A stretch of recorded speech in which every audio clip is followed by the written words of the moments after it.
Welcome to the Traveling Professors. I'm Professor Bob. And I'm Professor Sheri. And together we are the Traveling Professors. Welcome to show number 104. Today Sheri and I are going to be taking you to the Uffizi Gallery in Florence, which has over 1 million people visit it every year. It has 100 rooms with 2,200 works on display, with their most favorite being The Birth of Venus by Botticelli. So this is actually the third stop that we made on our first day in Florence. Last time we went to the Palazzo Vecchio, before that we went to the Bargello, and after we finish with the Uffizi, then we'll be heading to the last stop for our first day, which will be Santa Croce. Go back to the convent, take a rest, and then have some dinner. So let's see some more art. Well, looking at our trusty map, you'll see we didn't have to go very far. After all, the Uffizi was the offices of the Medici family and were accessible from their Palazzo Vecchio. So we just simply go next door. But here's a few views of it from the outside. Here is a shot of the front of the Uffizi. Now this building was built in 1560 by Cosimo de' Medici,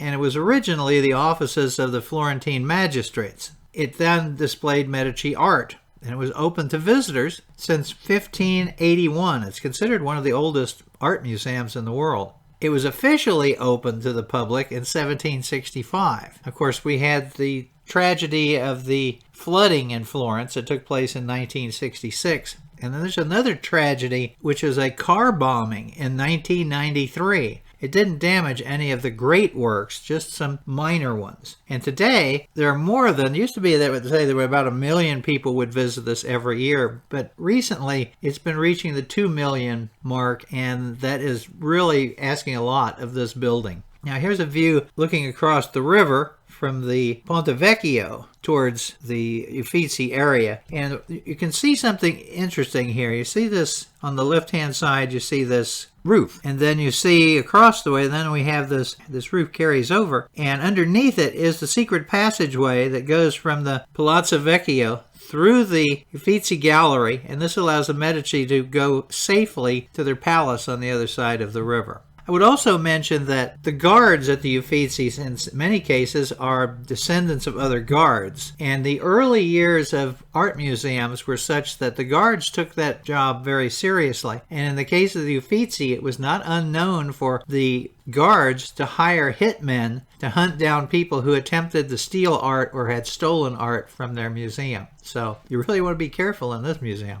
Here we are walking by the sign, the Galleria Uffizi, and we have our Florence card. Remember, this is an old one. They have a newer one now. It's a little more expensive. And we see all these people sitting and waiting their turn to get in. Now, although this is a picture I took on the evening of the first day we were there, where the people are not there, when we were going to visit the museum, the line of people extended all the way out as far as you could see. And so we simply saw one of the guards there and showed our card, and he hustled us over to a different spot, and we had to wait a few minutes because they count X number of people as they go in. So we bypassed all these people waiting their turn. So we get into the building, and here we have our little line, and they break it in the smaller groups and then allow you to meander around. So you can wander around. We kind of followed a regular path. So once you get past where all the people were, you come out into what is known as the first corridor, or the East Gallery. So here's a picture of what it looked like when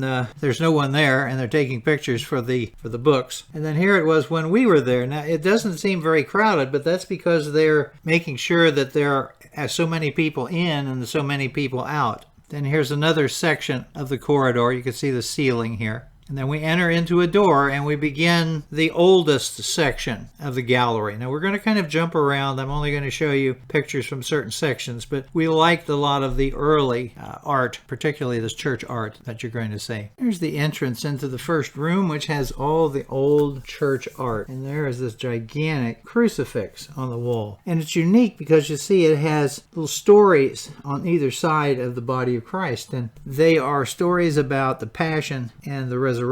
It's by an unknown artist. It was done between 1175 and 1200. And a little further on, we saw this Annunciation. Now, we've seen Annunciations all over the world, and I've kind of a little collection of the art of them. But I like this one for one particular reason. If you look close at this one, obviously Mary is not really happy about what the angel is telling her. But you see, between the mouth of the angel and Mary, you see these words, and they are raised in the painting. Really stunning. After the Annunciation, we have the Madonna and Child, and this one is, there's the way, see how large it is, and then here's a close-up of the Madonna, the Child. This was done in 1285. And then we have a painting of Christ down from the cross. And here's a close-up. And then we come to this magnificent Coronation of the Virgin by Lorenzo Monaco from 1414. This one, and you can see the crowd in this picture, but we'll get by them. Don't worry about it. This is the Adoration of the Magi by Gentile de Fabriano, and it was done in 1423. And here's some of the detail of it. And then we come to another Madonna and Child. A close-up of it. And before we leave this room to go to what I call the Botticelli room, we have this painting of the portraits of the Duke and Duchess of Urbino by Piero della Fresca.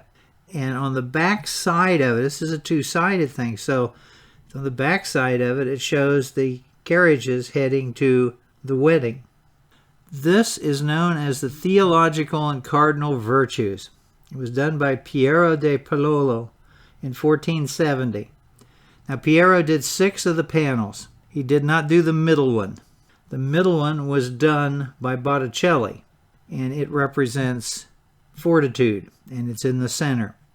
So here's one flank of the art with Botticelli's to the far right, and then we do the other side with Botticelli's to the left, and then here we have the painting of the Theological and Cardinal Virtues, Fortitude, by Botticelli.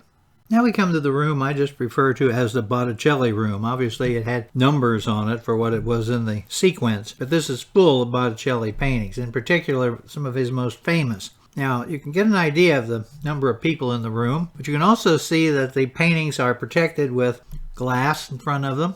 So if we have an eco-idiot who wants to throw paint on it, or a cupcake at it, or glue themselves on it, the painting is going to be okay. I don't know why they don't glue themselves to a pump somewhere at a gas station. At any rate, if you lean over that barrier that separates you, keeps you back from the painting, you could have a little alarm go off and they will yell at you, so you want to be careful. Now, the painting that everyone is looking at is The Birth of Spring, the Primavera, which is one of his most famous works. And then here we have what is just a simple Botticelli Madonna and Child. And then this one is a little more sophisticated. It's a rondel, a round painting, and it is the Madonna of the Magnificat by Botticelli. And you can usually pick out Botticelli's with his style of painting and the looks of the people. And then, of course, we have to have The Birth of Venus. This is considered by the museum to be their #1 painting. The woman in the Venus on the half shell, as people like to call it, is generally believed to be Simonetta Vespucci. Most of the people say that she really didn't have an affair. She was with the Medicis all the time. Unfortunately, the most beautiful woman in Florence died before she was 23, and Michelangelo immortalized her with the face of Mary on the Pietà at St. Peter's. Here's a view of it from the side, and then here is my Venus standing in front of the painting. This is Botticelli's Pallas and the Centaur. This is the Madonna of the Pomegranate, done by Botticelli in 1487, and here's a little close-up of the baby Jesus. And then we come to the Adoration of the Magi, which is done by Botticelli in 1475. There he is in the corner, he's attending. We have a Youth with Metal, done by Botticelli in 1475. And of course, he has to do an Annunciation. This is called the Castello Annunciation from 1489. Mary's not quite as scared in this one as she was in the one I showed you at the beginning, but she's still not really happy with the hand sticking out there. There's a little close-up of the view outside the window, which is always interesting. This is the last Botticelli. This is the Coronation of the Virgin, done in 1490. Now, the room that was the most crowded while we were in the Uffizi is this room, which I refer to as the Da Vinci room. So here we have a group of people looking at a trepid, the baptism of Christ on the wall, and everybody's looking at this one. Look at that painting that you can barely see. I actually have some tall people in front of me for once, but this painting is considered by the Uffizi to be the second most valuable painting, and it is the Annunciation by Vitruccio and Leonardo da Vinci, done in 1474. It's been on stamps, it's been on everything else. Vitruccio is one of his students. It's believed that, and the Renaissance masters did this frequently, they had students that did like the trees and everything else, and then the master comes in and does everything else, like the angel and Mary. There's a little closer view of it, trying not to set off the security. I don't want to get yelled at. And then here is a little closer shot of it, but the glass really causes issues. They take the glass down when they're going to have the professional pictures done, when they don't have to worry about somebody trying to damage the painting. And then here is the Baptism of Christ. This is actually by Da Vinci and Vitruccio again. This is done in 1470 to 1478. A little close up here. Then we walk into a round room. This is known as the tribune of the Uffizi. And look at the floors, the paintings, the sculptures. So that's the table sitting in the center of it. Absolute spectacular work of art. Again, a closer view of the floor. And of course, then we have to look up into the ceiling and see the ceiling. Next we come to the south corridor, which is the second corridor, and you get this wonderful view. So it looks out over the Arno River. So there's the other side of the river, and of course then you get a nice view down to the Ponte Vecchio, and you also get a nice view of what's called Vasari's corridor. So here's the corridor. You would come out here, the Medicis would have come out, gone down, then across the top of the Ponte Vecchio, and then through some other buildings and back to their villa. And here's a nice little view of a little closer of the Ponte Vecchio, and then here you can see over the top of it the other bridges that are further down the river. And then looking back, we are looking down the main corridor where we've just come from the right hand side down to this area. Now we're going to go down the other side, and you get a nice view of the towers and the Duomo from here. Then we end up now turning into the next corridor. This is the third corridor, which views west, and there it is when they're getting ready to take pictures for the book. And then here is what it looks like when there's people all over it. So you have more rooms. You come into this room and we have a Michelangelo painting here. So we have that roundel on the wall, which we get a little closer view of. And then you see this reclining goddess here. There's a little closer view. A very beautiful statue. And then of course we come to the Doni Tondo, which was done by Michelangelo, 1506 to 1508. And I love the detail on the frame. And then there's a couple of other paintings in here. Here we have the unknown 16th century school of Fontainebleau, the two bathers. And then here we have Bronzio's Allegory of Public Happiness, 1566 to 1568. And then we're back out into the corridor. We're heading down towards the steps to take us up to the roof for lunch. But here is a little statue they had sitting out there, which of course is the Laocoon. The original is in the Vatican. So time to go upstairs for a little lunch. And it's starting to cloud up. So we were fortunate to be able to get one with an umbrella. So here's the view from the top of the Uffizi. And you can see the Duomo, its tower, and its dome peeking up over the top. You see the view of the Palazzo Vecchio. And there's a good place to get a nice view. And there's Sheri at our table. And we had some visitors.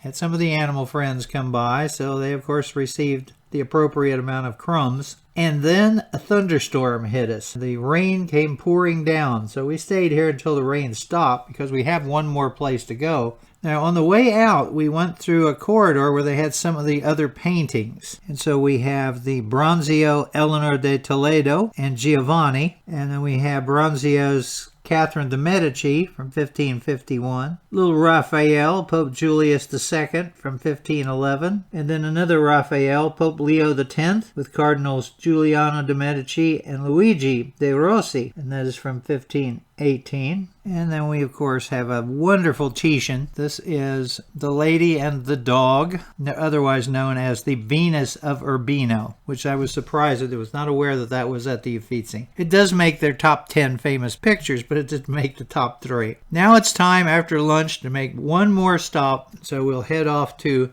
the church where everybody who's famous other than a Medici is buried, the Church of Santa Croce.